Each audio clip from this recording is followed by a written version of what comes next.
ಸುರ್ಪುರ್ ತಾಲೂಕಿನ ಹೃದಯ ಭಾಗದ ಗಾಂಧಿ ವೃತ್ತದಲ್ಲಿ ತಾಲೂಕು ವಾಲ್ಮೀಕಿ ನಾಯಕ ಸಂಘದ ವತಿಯಿಂದ ಜಾತಿ ನಿಂದನೆ ಮಾಡಿದ ರಮೇಶ್ ಕತ್ತಿ ವಿರುದ್ಧ ಬೃಹತ್ ಪ್ರತಿಭಟನೆ ಮಾಡಿ ಸುರ್ಪುರ್ ತಹಶೀಲ್ದಾರ್ ಮೂಲಕ ಯಾದಗಿರಿ ಜಿಲ್ಲಾಧಿಕಾರಿಗಳಿಗೆ ಮನವಿ ಸಲ್ಲಿಸಲಾಯಿತು. ಈ ಸಂದರ್ಭದಲ್ಲಿ ಮಾತನಾಡಿದ ಸಮಾಜದ ಮುಖಂಡರಾದ ವೆಂಕಟೇಶ್ ಬೇಟೆಗಾರ್ ಅವರು ಮಾತನಾಡಿ, ಬೇಡ ಜನಾಂಗದ ಜಾತಿ ನಿಂದನೆ ಕೆಟ್ಟದಾಗಿ ಮಾತನಾಡಿ ಇಡೀ ವಾಲ್ಮೀಕಿ ಕುಲಕ್ಕೆ ಅವಮಾನ ಮಾಡಿದಂತ ರಮೇಶ್ ಕತ್ತಿ ವಿರುದ್ಧ ಜಾತಿ ನಿಂದನೆ ಪ್ರಕರಣ ದಾಖಲು ಮಾಡಿ ಬಂಧಿಸಬೇಕು ಎಂದು ಹೇಳಿದರು.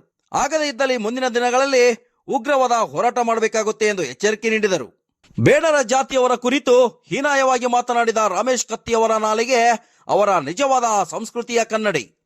ಜಾತಿಯ ಹೆಸರಿನಲ್ಲಿ ಸಾರ್ವಜನಿಕ ಸ್ಥಳದಲ್ಲಿ ಮಾಡಿದ ಅವಹೇಳನ ಕೇವಲ ಅಸಭ್ಯ ನಡವಳಿಕೆ ಅಲ್ಲ, ಅದು ಸಂವಿಧಾನದ ಮೌಲ್ಯಗಳ ಮೇಲೆ ನೇರ ದಾಳಿ ಎಂದು ವಾಲ್ಮೀಕಿ ಹೋರಾಟಗಾರರು ಆಕ್ರೋಶವನ್ನು ಹೊರಹಾಕಿದರು.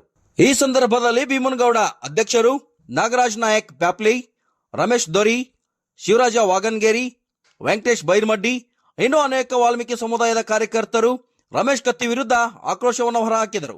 ಈ ಸಮಯದಲ್ಲಿ ತಾಲೂಕು ವಾಲ್ಮೀಕಿ ನಾಯಕ ಸಂಘದ ಪದಾಧಿಕಾರಿಗಳು, ಹೋರಾಟಗಾರರು, ಹಿರಿಯ ಮುಖಂಡರು, ನ್ಯಾಯವಾದಿಗಳು, ಯುವಕರು, ಅನೇಕ ಜನರು ಭಾಗಿಯಾಗಿದ್ದರು. ಸರಿಸುಮಾರು 75 ಲಕ್ಷ ಜನಸಂಖ್ಯೆ ಹೊಂದಿರುವಂತಹ ವಾಲ್ಮೀಕಿ ಸಮುದಾಯಕ್ಕೆ ಮನಸ್ಸಿಗೆ ನೋವು ಮಾಡುವಂತಹ ವಿಚಾರವನ್ನು ರಮೇಶ್ ಕತ್ತಿ ಅವರು ಬೆಳಗಾವಿಯ ಒಂದು ಹೈಸ್ಕೂಲ್ ಮೈದಾನದಲ್ಲಿ ಜಾತಿ ನಿಂದನೆಯನ್ನು ಮಾಡಿ ನಮ್ಮ ಸಮಾಜಕ್ಕೆ ಮನಸ್ಸಿಗೆ ಕಾಶಿಯನ್ನು ಮಾಡಿರ್ತಾರೆ.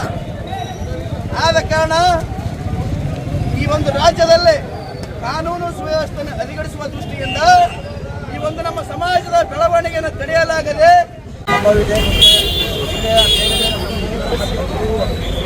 ಉಂಟಾಗುವ ಸಂಭವಿತ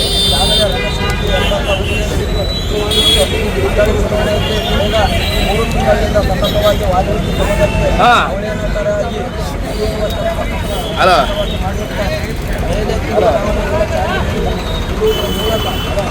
ಬಾಬಾ ಸಾಹೇಬ್ ಅಂಬೇಡ್ಕರ್ ಸಂವಿಧಾನ ಔದ್ಯೋಗಿಸಿದ್ದು ಇದಲ್ಲದೆ ಈಗಾಗಲೇ ಈಗ ಸತತವಾಗಿ ಕೆಳ ಸಮುದಾಯಗಳ ಭಾವನೆಗಳಿಗೆ ಕಸಿ ಉಂಟು ಮಾಡುತ್ತಿರುವುದು ಕಾರಣ ದಲಿತ ಸಮುದಾಯ ಭಾವನೆಗಳಿಗೆ ಧಕ್ಕೆ ತಂದಿರುವ ಈತನ ಮೇಲೆ ದಲಿತ ದೌರ್ಜನ್ಯ ಪದಕಾರಿದ ಪ್ರಕರಣ ದಾಖಲಿಸಿ ನಮ್ಮ ಸಂಘಟನೆ